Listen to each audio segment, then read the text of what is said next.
Google's secret algorithm has been leaked, and we've got the inside scoop for you. Join me on this episode as PodUp's marketing manager, Hayley Foster, breaks down the 7 most crucial factors for boosting your podcast search rankings. From content cleanup to strategic entity mentions, discover how you can leverage this leaked information to grow your show's visibility. Don't miss this game-changing episode of Podcasting Secrets that could unlock your podcast's true search potential. Welcome to the Podcasting Secrets Show, where successful creators share their best stories, secrets, and strategies. I'm your host, Nathan Gwilliam. Hello, incurable creators, and welcome to this episode of Podcasting Secrets. Did you know that Google's algorithm was leaked? And this super secret algorithm that people have been trying to figure out and game for decades is now open with many voluminous pages of documents that explain that algorithm. And I'm joined today by Hayley Foster, our amazing marketing specialist here at PodUp. Thank you. And she has gone in and helped us do an analysis of that Google algorithm leak. And she has prepared an executive summary of the 7 most important things that you need to know from that Google algorithm link to help your podcast show up higher in search results. Awesome. Yeah, I'm excited to be here today. I'm excited to go over some of these tips, and I hope that they can help you with your podcast to increase your search rankings. So first of all, thanks for putting in all that time to help us figure this out. So what do we need to know about this Google algorithm leak to improve the SEO for our podcast? Absolutely. I've got 7 tips for you today. So tip number 1 is to go through and to delete all of your low performing content. Google looks at site popularity and they really want to see high engagement. They want to see high user experience. And when you have those low performing content still lingering on your page, you might think nobody's seeing it, but Google's algorithm is looking at it and they're seeing that that is hurting your score. Yeah, so this is kind of counterintuitive. It's like a spring cleaning where you go through your garage and you take out the things you really don't need anymore. But a lot of times, historically, when we've tried to do search engine optimization, we focused on creating hordes of content with all sorts of different SEO optimized titles. So we show up on many different keywords. And so it might feel counterintuitive to take those pages off. And you might feel like you've thrown away all that work you did and you're not going to show up under those keywords. Explain a little bit more why we would want to get that content off of the site. That's a great question, Nathan. You definitely do have a greater chance of ranking with all these different keywords that you have plugged into your different content articles. But when you have certain keywords that aren't ranking at all and they're not doing very well, maybe you're on the 10th page of Google and this blog article, it's definitely ranking for that keyword. It's on page 10, but it's not helping your score. It's hurting your score because no one's finding that article. They're not seeing that blog post is available when they search for that keyword on Google. And so if your content is not helping you, it's hurting you. And so you want to make sure that you're definitely going for more quality content over quantity of content. We see a lot that when people are just cranking out blog posts for the keywords, Google can tell that it's not a good quality piece of content. So probably the most important theme that stuck with me from this Google algorithm leak is that Google is trying to reward sites for doing things they want the sites to do. So in this situation, they want the sites producing high quality content. They want to send people in their search results to the pages with the highest quality content. And so if you're sending them a lot of low quality content, that's going to hurt you and hurt your Google ranking. But if you take the lower quality content off and you are sending them more of the higher quality content, it improves your Google ranking for the pieces that you keep on the site. Absolutely. And that really goes well into our next tip is perform regular content checks on your website just to ensure everything is up to date.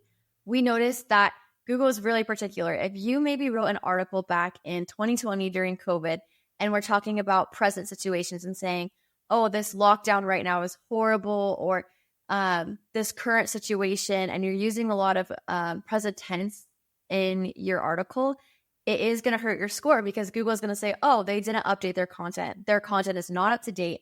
It's not something that they're constantly going back into. And so just make sure that whether you have like, maybe you listed your chairman of the board on your website, if you have your chairman's name and it's a different chairman now, that's going to tick you down on your score. So making sure dates are up to date, past tense, present tense is up to date. Make sure that any like leaders, whether they're political or presidential or in your own company, make sure that that is up to date as well. And you should be good going forward with this new leak. I love it. What's number 3? Number 3 is link-related content. This is a huge one for Google. You want to have backlinks. You want to have really good quality links.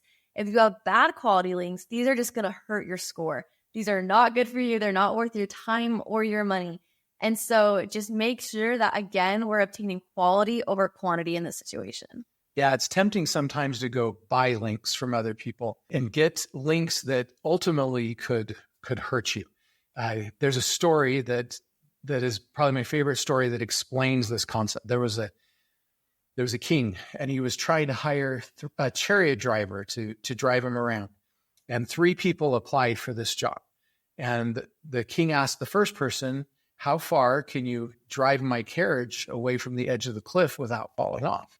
And that first carriage driver said, I am such a good carriage driver. I can drive 1 foot away from the edge and you will never fall off. And then the second carriage driver came up and the king asked him the same question.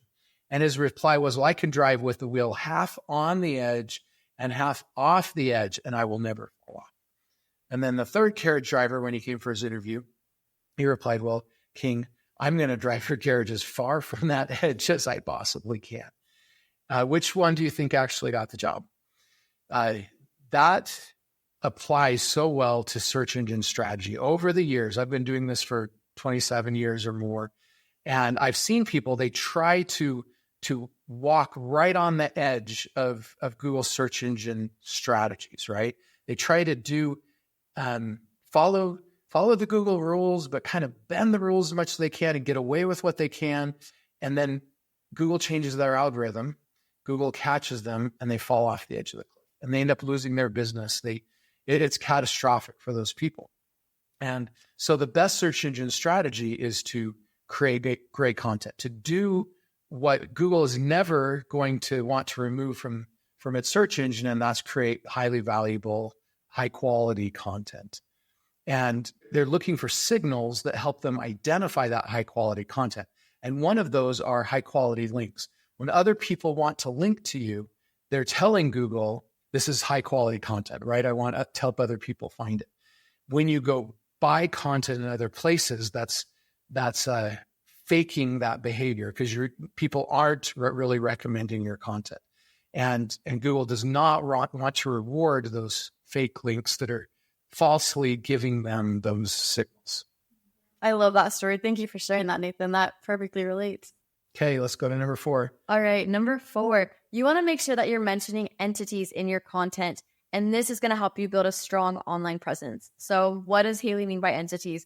That is mentioning people who are similar in your niche, mentioning people and brands that you overall want to build a community with. So if I had a podcast on entrepreneurship, I would want Nathan to be in my podcast, or I would want to at least mention him in a blog article or get him to write something for me, because I want to be connected on Google with Nathan William.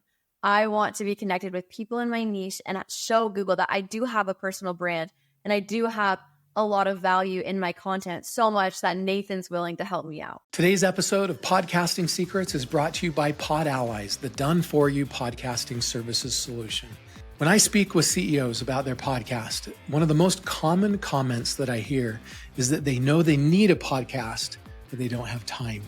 Have you ever wondered how some businesses find a way to still run their podcasts while juggling their crazy day-to-day operations?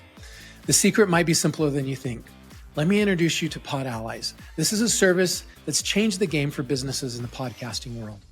PodAllies is a done-for-you podcast production and marketing service. They understand that while many businesses understand the immense value podcasting can have for their business, finding time to produce, syndicate, promote, and monetize a show can be challenging. PodAllies offers a dedicated team to handle virtually all aspects of your podcast production. From strategy and branding to audio and video editing and guest scheduling, they've got you covered.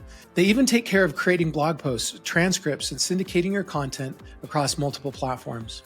What sets Pod Allies apart is their use of PodUp, their proprietary podcasting software suite. This allows them to streamline the entire podcasting process, saving you time, effort, and a bunch of money. If you're ready to become a thought leader, connect with your audience, and grow your business through podcasting without all of the investment of time and cost of doing it yourself, Pod Allies might be the perfect solution for you. To learn more or to schedule a free consultation with a podcast expert, visit podallies.com. That's PodAllies.com. Now back to the show. I think the last time we recorded an episode together, you were explaining to us about Apple Podcasts algorithm and how if you mention other podcasts on your show, it helps those other podcasts to show in your those related podcast links. Absolutely. And this is the same concept. Google is trying to find this related content to you. And as you mention it, you're helping them to identify content that other people like. This goes back to the rewarding behavior concept. As you're helping people find other related content, that provides a better search experience, and Google wants to reward that behavior. Okay, number 5. All right, number 5, make sure you're creating rich and meaningful content. And this is going to have interactive maps. It's going to have images. It's going to have videos and GIFs. It's going to have a bunch of information that's really going to increase a user's time on your page. This is a big thing that Google is measuring. If someone is clicking on your page and hitting the back button 7 seconds later, it's not going to show up good on Google's end. Their algorithm is not going to like that. But if you have images that are engaging and really engaging layouts and GIFs and maps, as they scroll, your user is just naturally going to flow down the page, and that's going to help increase their time on page. I love it.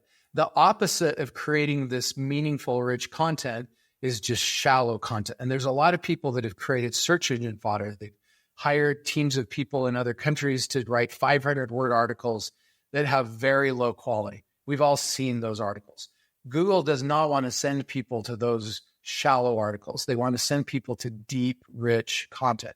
And so they're rewarding that behavior. Absolutely. And going along with that leads right into tip number 6. We want to increase that user engagement. And that is going to do exactly what Nathan said. It's creating that quality content that Google wants to reward you for. And this can be done by having really compelling CTAs or call to actions.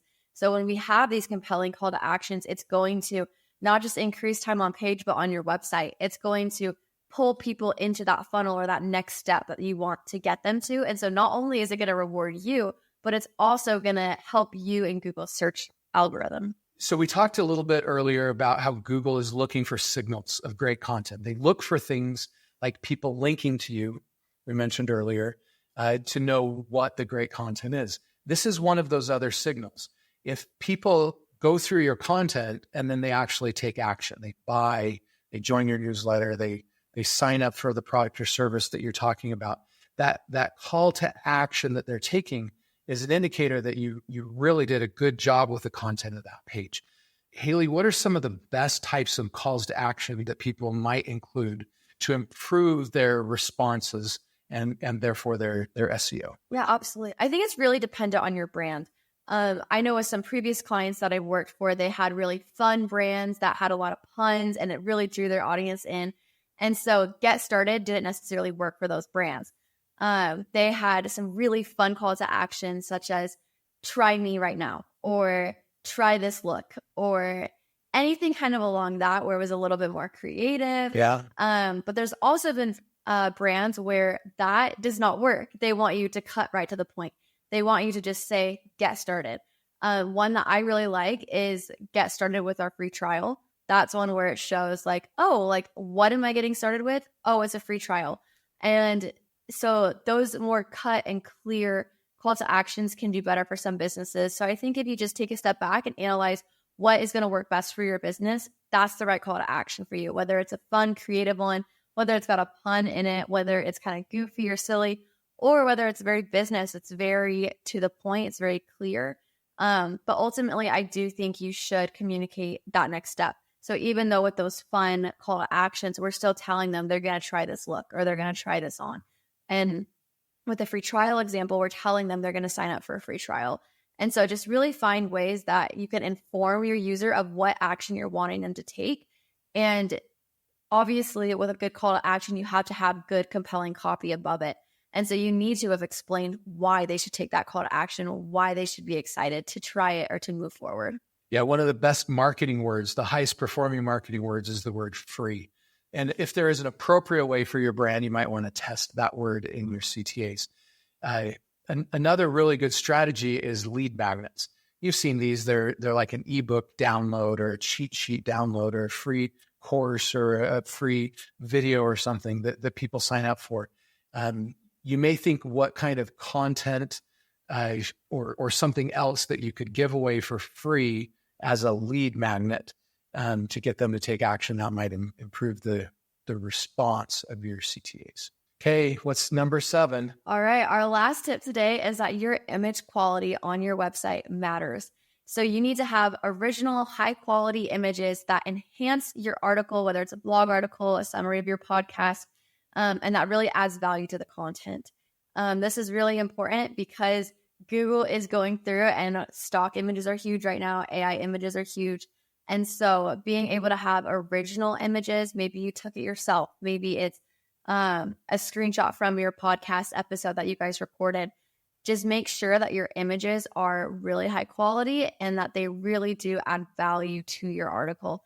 This overall is going to help you so much in ranking for Google. Yeah, I think that last point that you made, Hayley, was the important one. It really, to me, doesn't matter whether it's AI or stock, as long as it adds value. That's the point.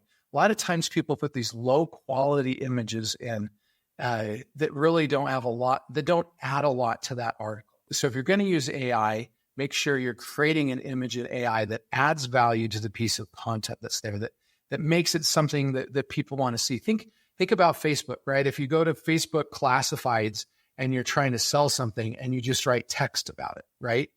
Very few people are going to see it. You're going to have very low engagement.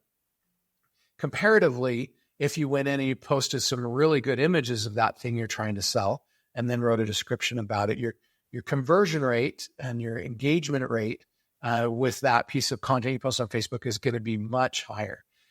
The same thing is true with blog posts and other types of content. If you get a high quality, engaging image that's there that adds value to it, it produces a better piece of content, and Google is going to want to reward that behavior. Definitely, yeah. And like going back to that AI, if you use AI, good quality inputs are going to produce good quality outputs. And so just make sure you're original with your designs that you're either making or requesting, and that, like Nathan was saying and expanding upon, that it's really good content that you are, that's really good images that are helping to boost your content and helping to really add additional value to them. Thank you so much, Hayley, for doing this research and giving us these insights. Absolutely. And I wish you all success as you leverage this information from Google's algorithm leak to improve your search engine optimization of your podcast. Here are my key takeaways from this episode.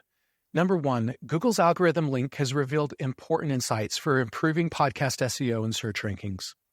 Number 2, deleting low-performing content can actually boost your overall site popularity and engagement scores with Google.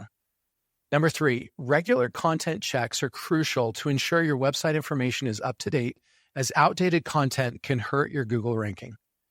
Number 4, quality backlinks are more valuable than quantity. Avoid purchasing low-quality links as they can damage your search engine performance. Number 5, mentioning relevant entities such as people and brands within your content can help build a strong online presence and community within your niche. Number 6, creating rich, meaningful content with interactive elements such as maps, images, and videos can increase user engagement and time on the page, which Google rewards. Number 7, compelling calls to action, or CTAs, improve user engagement and signal to Google that your content is valuable. Number 8, the effectiveness of CTAs depends on your brand. They can range from fun and creative to clear and direct, but should always communicate the next step. Number 9, it's important to use high-quality original images that enhance your content, as Google can often distinguish between stock, AI-generated, and original images. And finally, number 10, PodUp offers a comprehensive podcasting platform with 35 integrated modules to help you create, grow, and monetize your podcast. And you can get a free trial of PodUp at podup.com. Thank you for joining us for this episode, and we wish you success in your search engine optimization.